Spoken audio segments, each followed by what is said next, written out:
Hi, everybody. Welcome to day number 2 of the 2020 International eConference on Atheism. My name is Dr. Darren Slade. I'll be your host, and I'm the president of the Global Center for Religious Research. I want to say thank you so much for coming out and supporting us and attending this 3-day academic conference. Now, I have a distinct pleasure of being able to introduce to you for the very first time an up-and-coming scholar that I cannot speak highly enough about.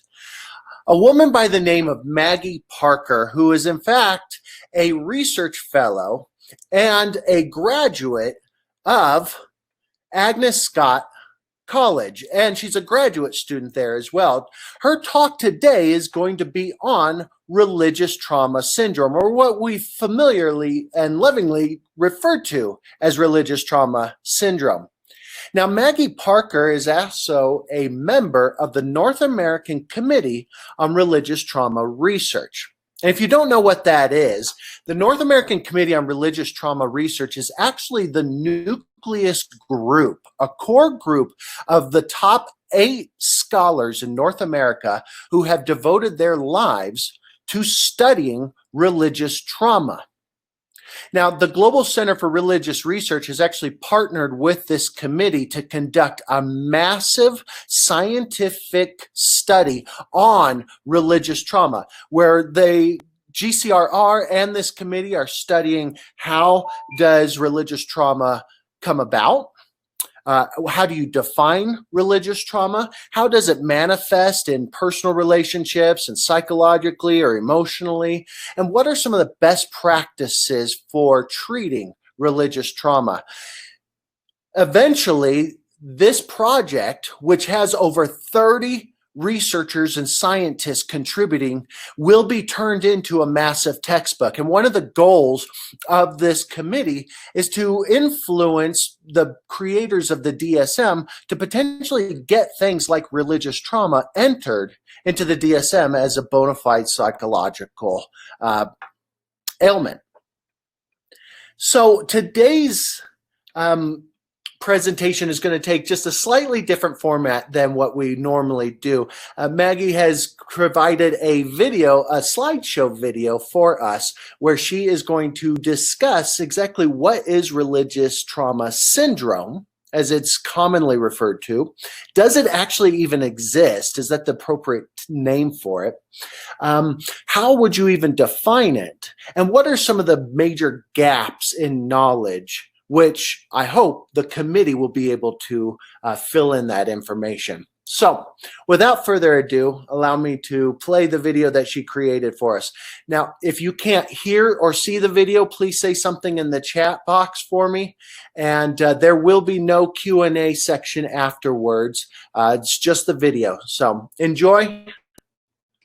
Good afternoon, everybody. My name is Maggie Parker, and I will be talking about religious trauma syndrome. The title of my presentation is God, Sometimes You Don't Come Through, the presentation of religious trauma syndrome through rock music. So my thesis was where religious trauma syndrome stemmed from researchers' work with PTSD. Although religion is often viewed as a positive experience and is often recommended as a way of working through one's psychological distress, religion can also be the root of one's psychological trauma itself. Individuals who go through religious trauma commonly turn to music as a way of working through their trauma. This can be seen through the music and lyrics of certain rock musicians such as Brendan Urie, Tori Amos, and Sinead O'Connor. Some of the research questions that I used to conduct this project were, where did religious trauma syndrome come from? And if religion is the cause of an individual's trauma, then what strategies can be used for coping with said trauma?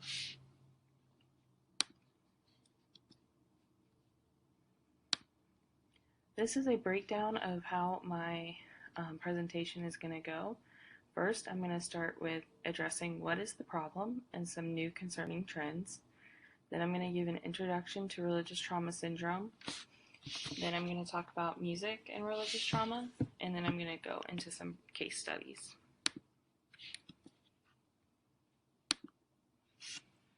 So some background.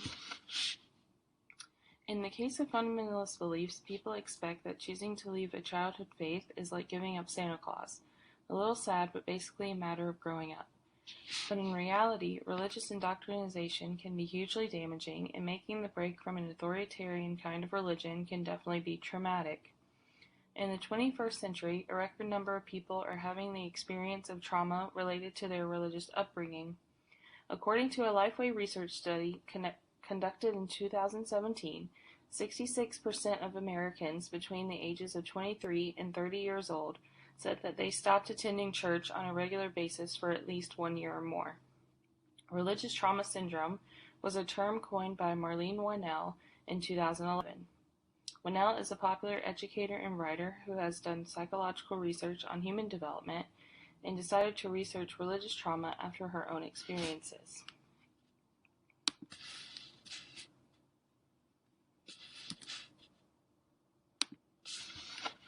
She became a licensed psychologist and began to explore the changes that adolescents go through as they age. Most of her work revolves around personal growth and healing. As she teaches about thriving and not surviving, according to Winell, RTS is the process by which individuals are unable to cope with how religion and their religious community has treated them, or the trauma of leaving one's religious identity behind them. This disorder is a new concept that has arisen out of many psychologists' work with post-traumatic stress disorder, and one that many psychologists are increasingly beginning to pay attention to. Though the concept is still being studied and developed, one common theme emerges: the idea that those who go through trauma turn to music as a way of coping due to the inherent cathartic power of music.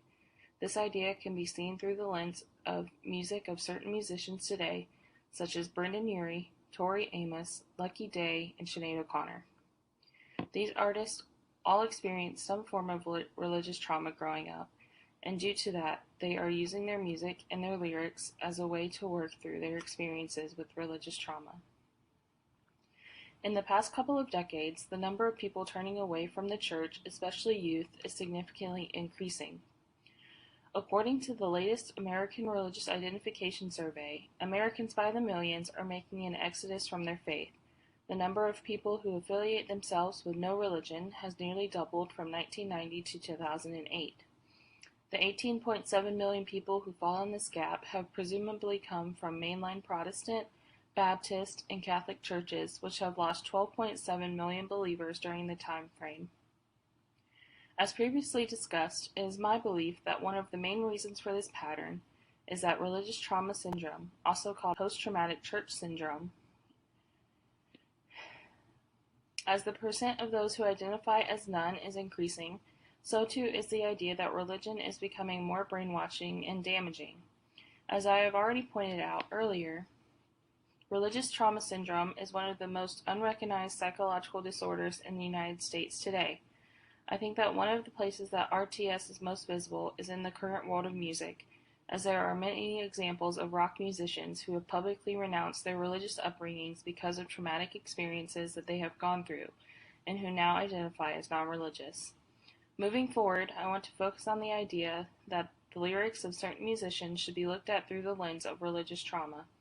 The way that these artists not only created their music and their lyrics, but also the way that they use certain depictions in their music videos makes the listener think about religion in a different light. My intention is to shed light on the fact that religious trauma, as unknown as it may seem, is actually presented right in front of us in the music that we listen to every day. Music is a key coping mechanism for those experiencing RTS, and proves that RTS should be taken seriously by therapists and psychologists around the world. The traumatic religious experiences of these musicians and the way that they are using their lyrics to work through said trauma should be taken as an indicator to point out the strong connection between the cathartic value of music and religious trauma.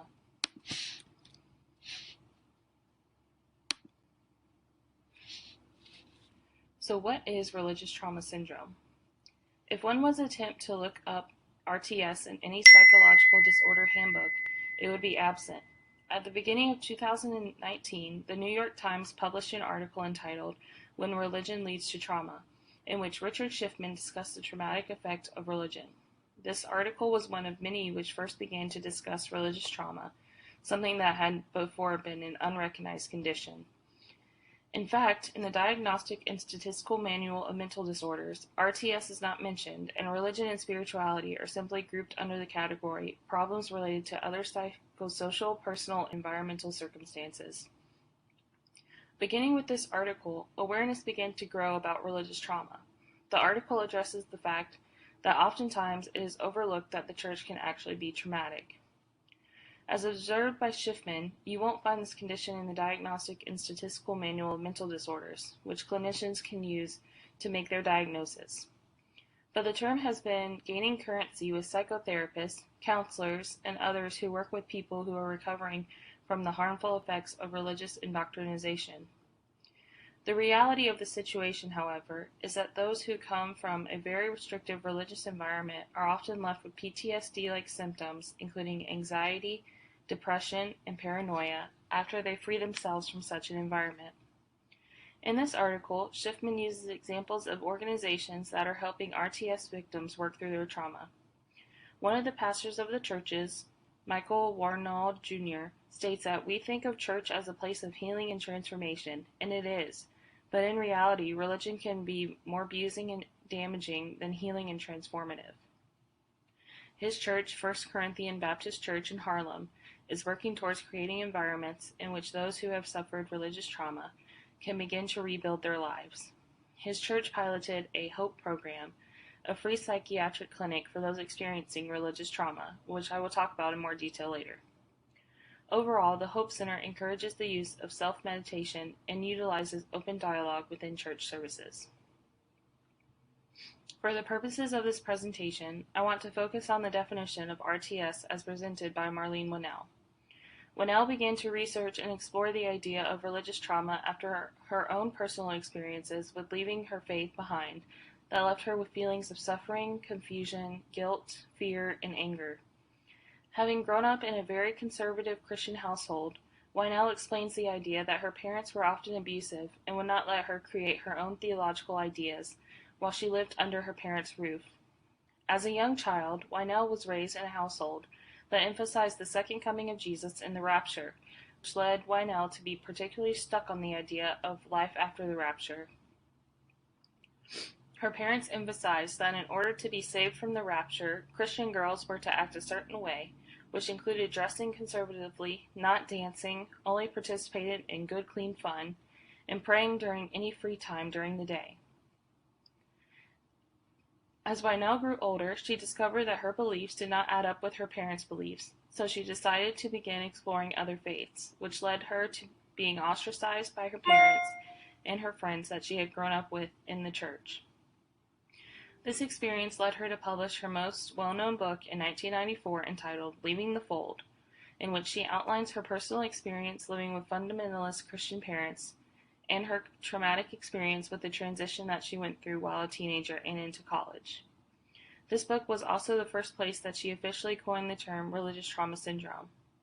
Winnell explains that oftentimes RTS goes unnoticed because many people overlook the fact that turning away from one's religion can be, in reality, a very traumatic experience. Winnell states, "We have in our society an assumption that religion is for the most part benign or good for you. Therapists, like others, expect that if you stop believing, you just quit going to church, putting it in the same category as not believing in Santa Claus. Some people also consider religious beliefs childish, so you just grow out of them. Simple as that. Therapists often don't understand fundamentalism, and they even recommend spiritual practices as part of therapy. In general, people who have not survived authoritarian fundamentalist indoctrination do not realize what a complete mind rape it really is."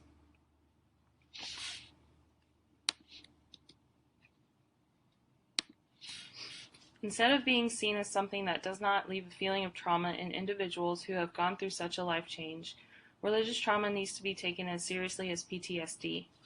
She also gives advice on how to cope with one's trauma and explains the steps to recovery. Later in 2011, she officially coined the term religious trauma syndrome after her continued research in psychological health. Winnell defines it as the condition experienced by people who are struggling to leave an authoritarian, dogmatic religion and coping with the damage of indoctrination.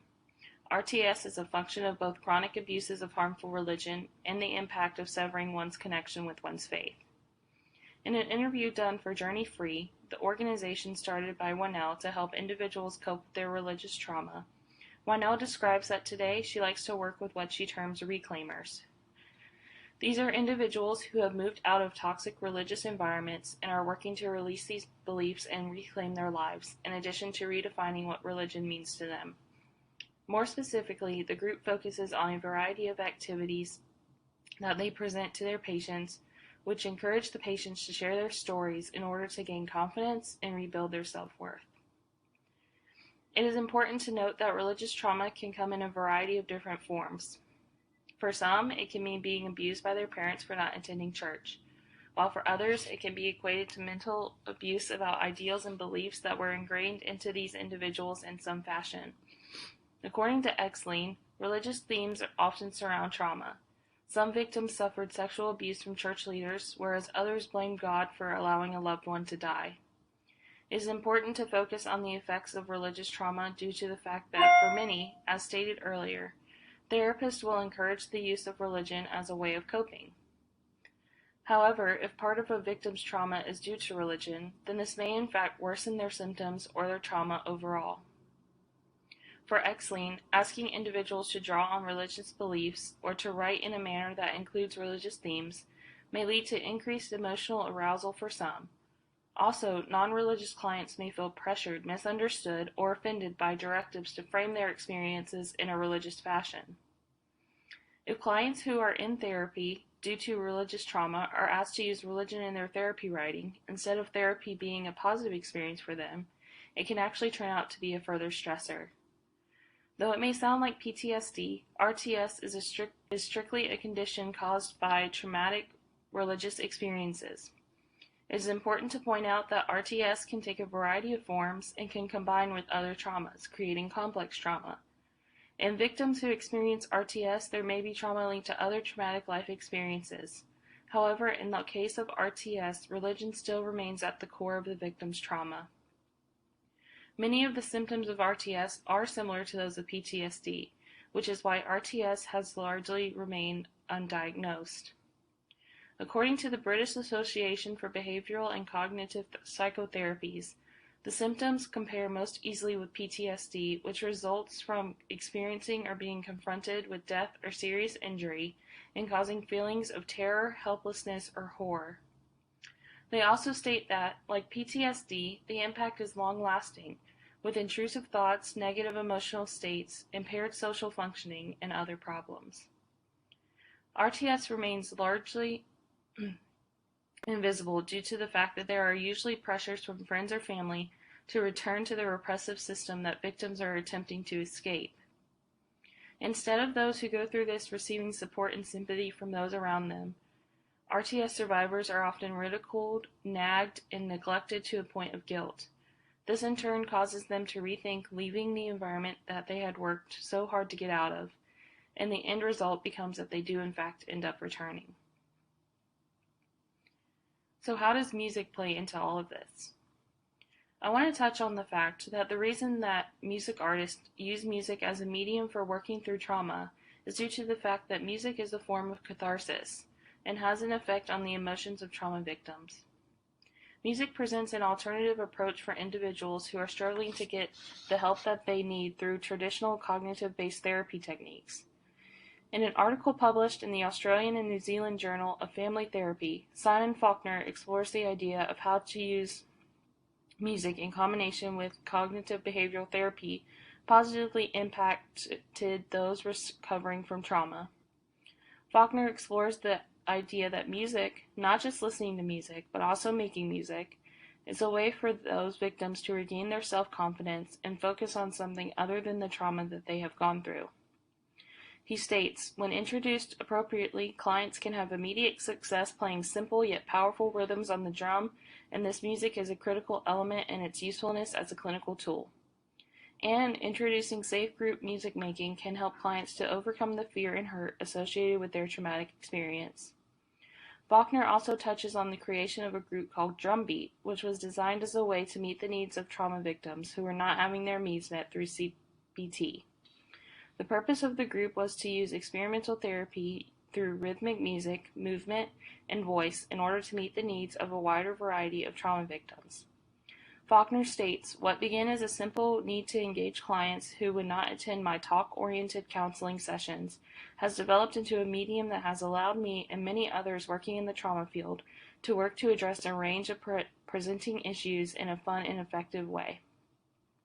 In connection to this, the inherent cathartic experience of music helps artists today to cope with the religious trauma that they were affected by for years prior to their music making.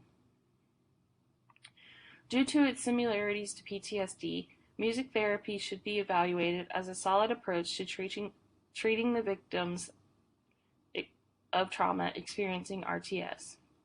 Because music has proved to be effective in the treatment of trauma among victims of PTSD. In a study conducted by the British Psychological Society, group music therapy sessions were conducted with patients presenting with PTSD symptoms for whom traditional CBT practices were continually proving to be unsuccessful. Patients were presented with the opportunity to listen to a variety of musical genres and create music using a variety of instruments.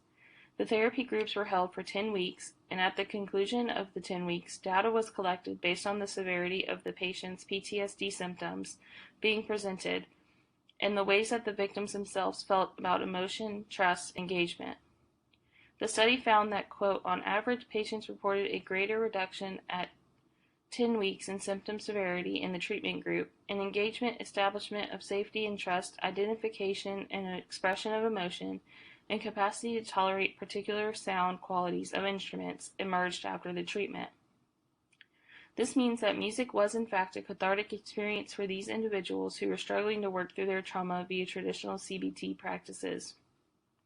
Therefore, it can be argued that music would prove to be an effective way of treating individuals working through PTSD and RTS.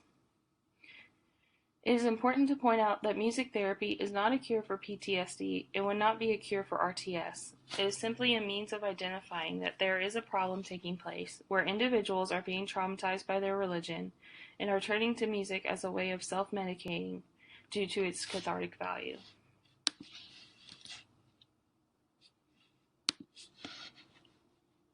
Since RTS is still not looked at as an actual condition, according to the DSM-MD, music has become a way for individuals to try to deal with their trauma on their own instead of through professional CBT practices that are often unsuccessful due to the therapist's limited knowledge about religious trauma.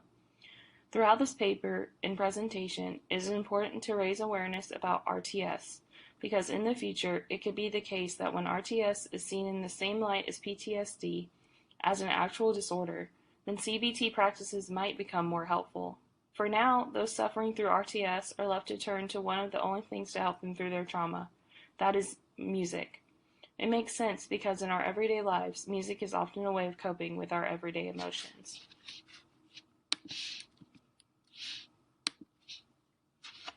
Now I would like to turn to one of the case studies that I conducted in order to back up my research. Brendan Urie, lead singer of Panic at the Disco, is an American songwriter, singer, and musician best known for his somewhat raunchy lyrics and controversial music videos. Something that many do not know about Urie, though, is that at the root of his mental health problems stands long-running trauma with his religious past. Urie was born and raised in Utah to very conservative Mormon parents who did not allow him to express himself as he wished. He was often confined to staying at home at all hours of the day so that his parents could keep watch of him, and more often than not, he was forced to attend church services even when he was battling with himself and those around him over his own beliefs. Urie's experience with religious trauma has significantly contributed to his message found in his lyrics, especially on his last album, whose title, Pray for the Wicked, even alludes to a religious message. The title of this album was purposeful, as Urie wanted to use the songs on this record as a way to describe his personal battle with RTS. It is through writing his music that Urie has been able to somewhat come to terms with the religious trauma that he experienced at a young age. In an interview done with Urie by Radio.com in June 2018, Urie explains the fact that he purposely included many religious elements and alluded to a lot of religious imagery in his 2018 album due due to continuing to come to terms with his religious past. He explains that he grappled with the idea of the Mormon Church and its ideals being ingrained into him as the end-all, in which the order of things was God, family, and then self, which for me was just not the way that I believed. After leaving the church, Uri was faced with a lot of judgment from his own family and was shunned due to turning away from the system that he had known his whole life. Uri explains that the purpose of using the religious imagery in his videos and lyrics is due to the fact that he himself is still working through the trauma of being shunned for having different beliefs than those around him, and that simply his music has become a new religion for him and a new way of expressing his beliefs. He explains that the album has helped him to romanticize memories about his traumatic childhood instead of remembering the trauma of it all. In a similar interview conducted by GQ, Uri explains that he had to take a 10-year hiatus from religion in order to cope with what he had been through as a child, and it was only through returning to music that he was able to begin to work through his childhood trauma. He explains that, as a teenager, I knew two things. I wanted to be a professional musician, and the Mormon faith wasn't for me. It took a 10-year break from religion to allow me to return to it with his own set of rules.